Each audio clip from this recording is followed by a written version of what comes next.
Hey guys, doesn't matter who you are, what you do, or what kind of dog you have, or even if you have a dog, or even what age you are, Flyball is the sport for you. Welcome back, guys. It's Alex for another Flyball and Friends video. Today we have an interview from a good friend, Mackenzie Kato. All right, thank you so much for being here on the channel today. If you could introduce yourself for us. I'm Mackenzie Kato. I play for Paul Buster's Flyball team. I have been playing for about 17 years now, so since I was about 5 years old. I currently only have one Flyball dog. I just graduated college, so I kind of just got in the situation to be able to have a dog again. And then I also have two non-Flyball dogs that live with me. And for a living, I am a material analyst at a plant that supplies to General Motors, so super boring, but... That's cool. So what exactly got you playing Flyball? I started playing Flyball because my aunt, Cindy McLean, had been playing for well before I was even born, and she kind of got me into the sport. She started taking me to practices, and I kind of just instantly got attached to it. Like, I always loved dogs and cats and any kind of animal, and so I kind of was super excited to have the opportunity to play with them and stuff like that all the time. Awesome. So did you actually start racing at the age of 5 as well? I don't want to say that I did. It was very assisted. So she was probably like holding my hand and standing out there with me. So it wasn't in the type of like, I wasn't some young, amazing Flyball player, but yeah, I think I probably started playing around 5 or 6 because she was super awesome about taking us out there and always making sure that we were doing something that at least we thought was helpful. So it probably may have not been that helpful, but I was there, so. Was there anything else other than running a dog that you did when you were younger? Yeah, we did a lot of just like the ball shagging and the box judging and the line judging. We always tried to, ever since I was little, we've always raced for U-Fly, and they have just like a junior handler award type thing that they do. So we were always filling out those sheets and trying to get those checked off so that we could get our little plaques. But. Awesome. Being younger in the sport, is there a life skill or attribute that you learned that you have taken from Flyball? Oh my gosh, there's a ton of stuff. I mean, the first thing that comes to my mind is not only competitiveness, because I feel like in Flyball, it makes it so much more enjoyable and so much more fun to be competitive, but also to be able to be competitive and then also lose a race. And it's not, it's not the end of the world. Like, you're still friends with the people you're playing against. You still see them all the time. I mean, at least for me, half the teams that we play against, we practice with. So it's like, it's being able to separate, like, being competitive and racing somebody and then being able to shake their hand afterwards and be like, okay, like, good job, And then also, I've learned such like a responsibility for other, not objects, but other things, like, dogs, it's so crazy, especially at a young age, to be taking care of something and to be responsible for something, even if it's, like taking the dog after you race and just taking it to the pool or taking it to go water. It was always super nice for me to feel important and to feel like I was helping out a lot, whether I was ball shagging or if I was actually running a dog myself. Awesome. That's a good way to put it. I like that. All right. So is there anything you would recommend to someone starting out in Flyball?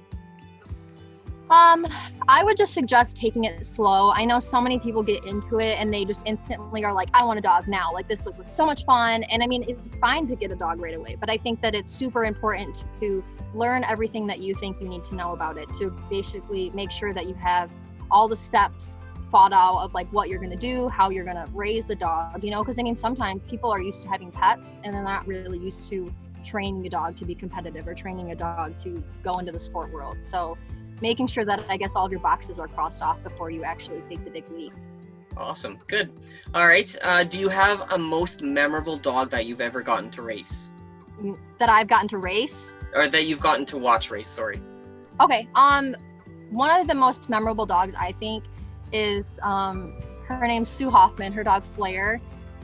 When I was younger, I think she probably started training Flair when I was like 12 or 13 maybe. And it was every single week she was at practice every single day. And it took like, I think 3 years or so before Flair was finally like fully trained and ready to go race. And it was so awesome to see, like, not only Sue, literally, like, I probably would have given up 10 times over by the time that she finally got her dog trained. And then now she still runs today, and I will, like, go out on the ring and I'll see her racing. It'll just make my heart happy. I love her so much. That's awesome. All right, so what age do you usually start flyball training? Training a dog? Yeah. I think, honestly, I feel like people, if they're going to get a flyball dog, you start from the day you get the dog, training them, you know, whether it's just getting them used to a tug or getting them used to chasing you or chasing something. But I think when I find, like, when I really start getting into, like, fundamentally training them is around 6 months, you know, because they're still growing and stuff, so they can't do all of the stuff that that the grown dogs do, but they're still getting the gist of what they're supposed to do, realizing that they're supposed to go over a jump, realizing they're supposed to hit off a box and get a ball. So I guess 6 months is my answer. Awesome. All right. How long does it usually take to train a flyball dog? I guess I really just depends on the dog. I think that it's more important to make sure that the dog is ready than to rush it and be like, oh my gosh, he's a year old, now they can race. Like, okay, let's go, here you go. Like, but I would say maybe a year and a half-ish. A year is probably a good amount of time. Awesome. How often do you guys practice? Before COVID, a lot more than we do now. We've actually just had our first flyball practice last night, and it was so awesome to be back. But usually we would try to go at least a couple times a month. If we were really into it, we would go once a week. The hardest thing for us, at least for my team, is we don't always have a place to practice. So it's more of finding somewhere to go than actually going to practice. So fair enough. Do you guys practice outside then? I usually practice outside when I'm at home, just when I'm, like, trying to train myself. But usually we'll practice inside in buildings. Fair enough.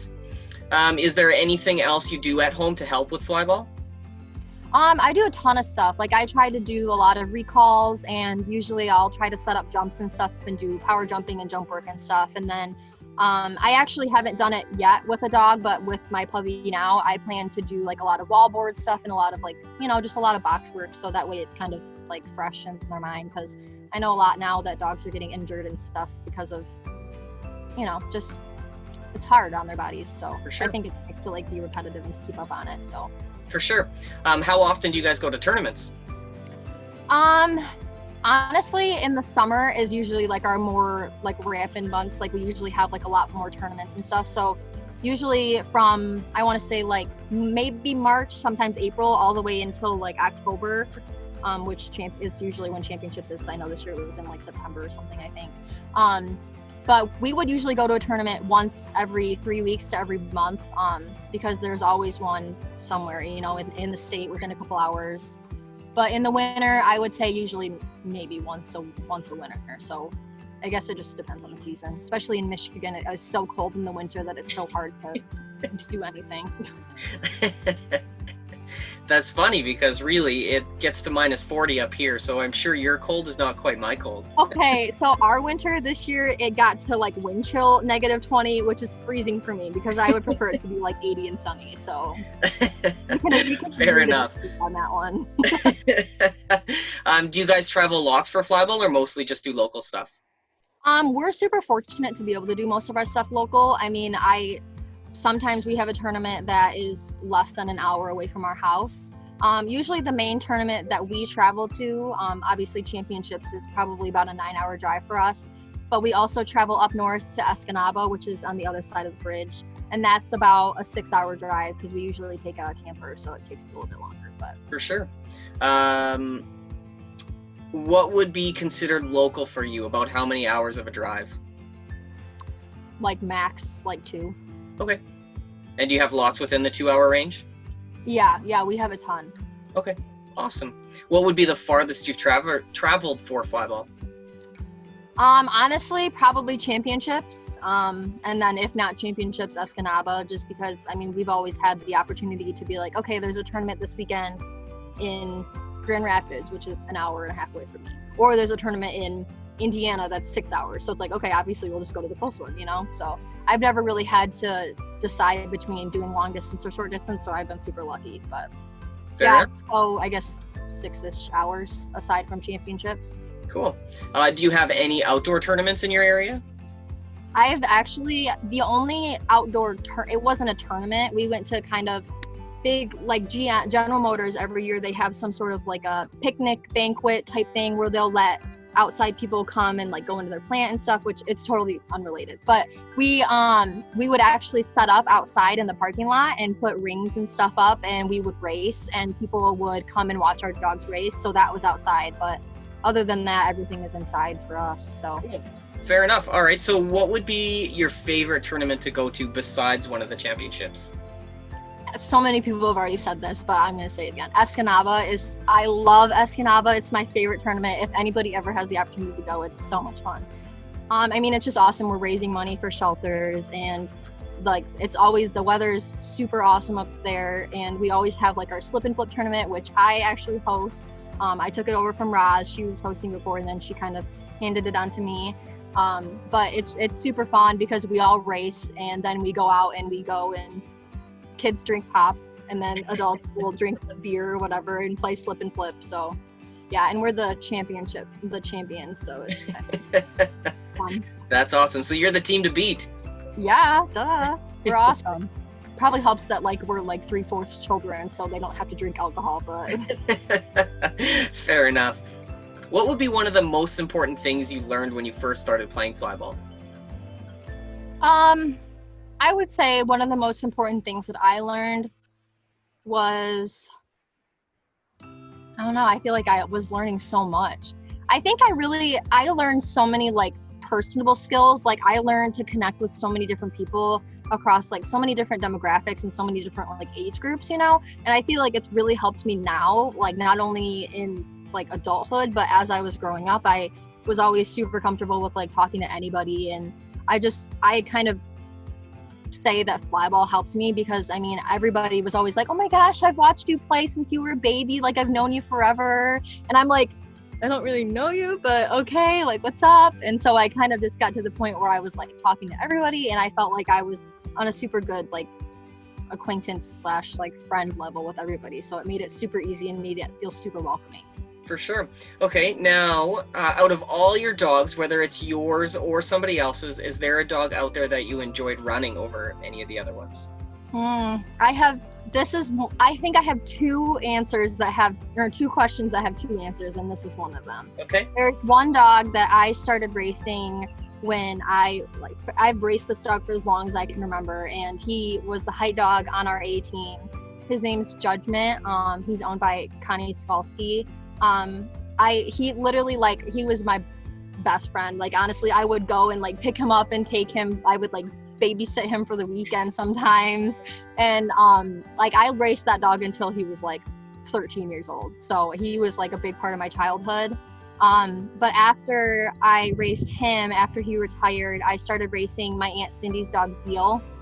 And Zeal was definitely completely different from Judgment just because she's a border with it. So she was super fast. Like, I mean, she was running 3.6s, which, I mean, and it was so awesome for me as I was getting older to be able to get more competitive with it. Because like, I raced her in singles at championships. I raced her on the championship team. And Cindy and I kind of like took turns racing her and stuff. And I am super thankful for Cindy to have let me race her for so long because I love her. She's my heart dog that's not my dog. Awesome. All right, so is there any place in the world that you would still love to go, whether it's compete, train, or even just watch?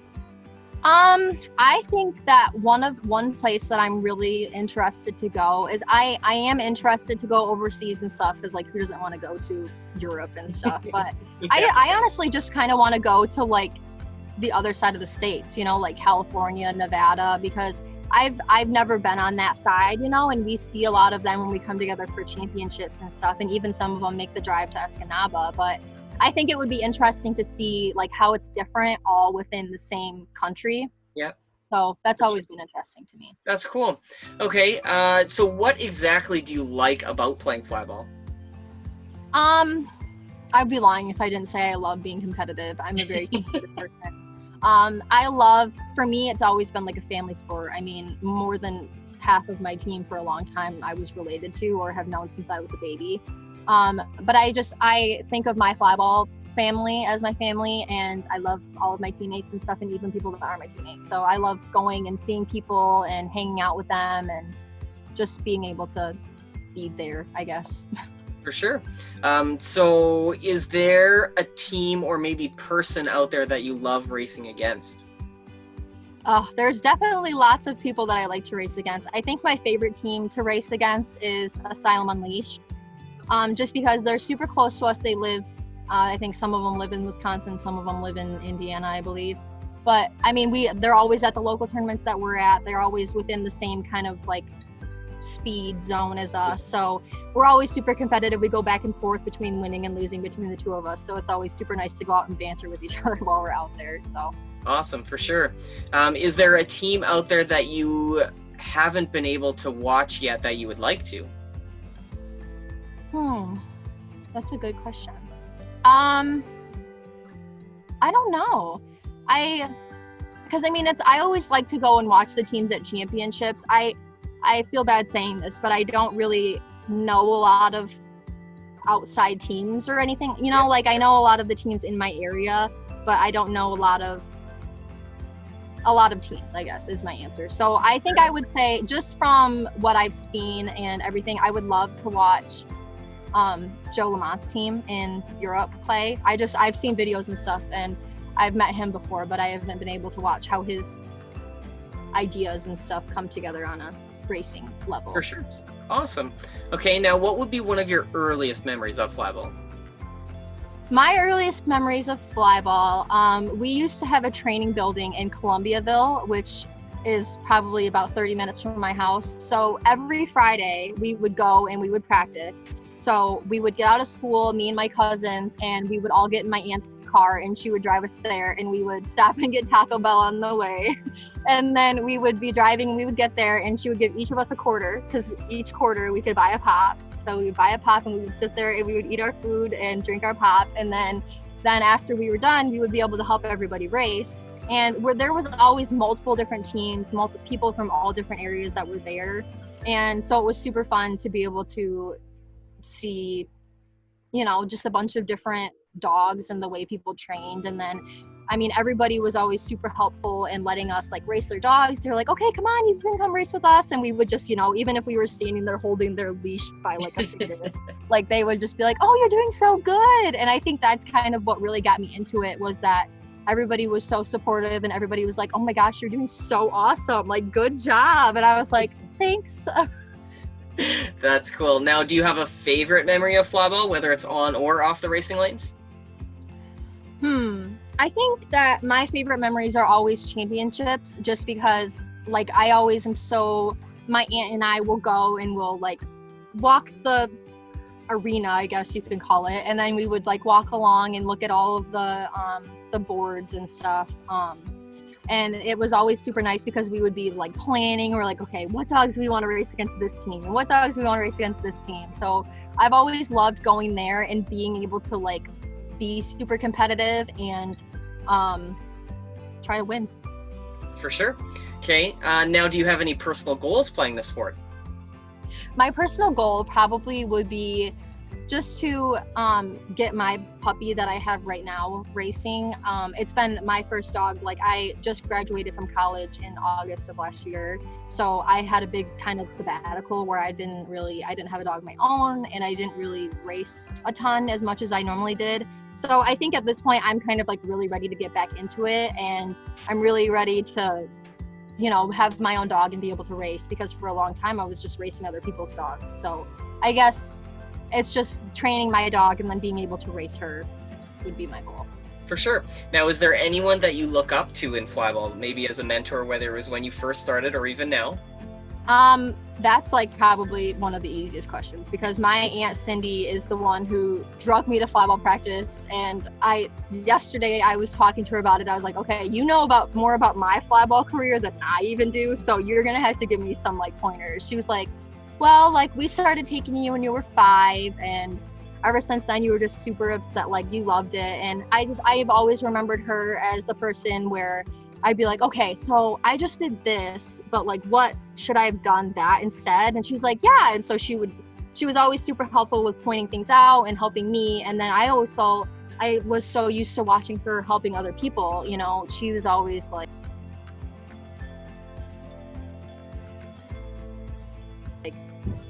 there's a bee that's buzzing around my head. I see it. I see the bee. Oh my god. Oh, I'll just keep going. Yep. It's fine.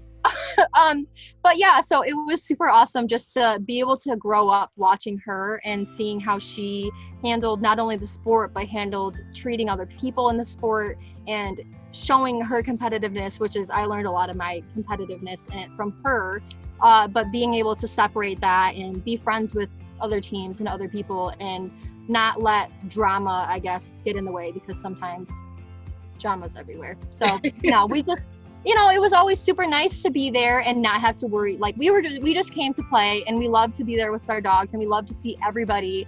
And it was super nice to just be friends with everybody. And I really learned that from her. So. Awesome. That's good. All right. So do you have any hobbies outside of playing flyball? I really like to be outside. I mean, I don't think of it as like a hobby, just because my summers are spent okay, I just got out of work, I'm about to go to the lake. So I really just like to hang out with my family and spend time at my cottage. And I know that's not a hobby at all. I'm so, but yeah. And I also just got a camper. So I really have taken interest in camping and stuff. And I haven't been able to take it to a flyball tournament yet, but I'm ready to get back out there so I can use it. So. That's awesome. All right, so I think that's all the questions I have for you. The only thing left is now for you to challenge someone to do an interview with me. Do you have anyone in mind?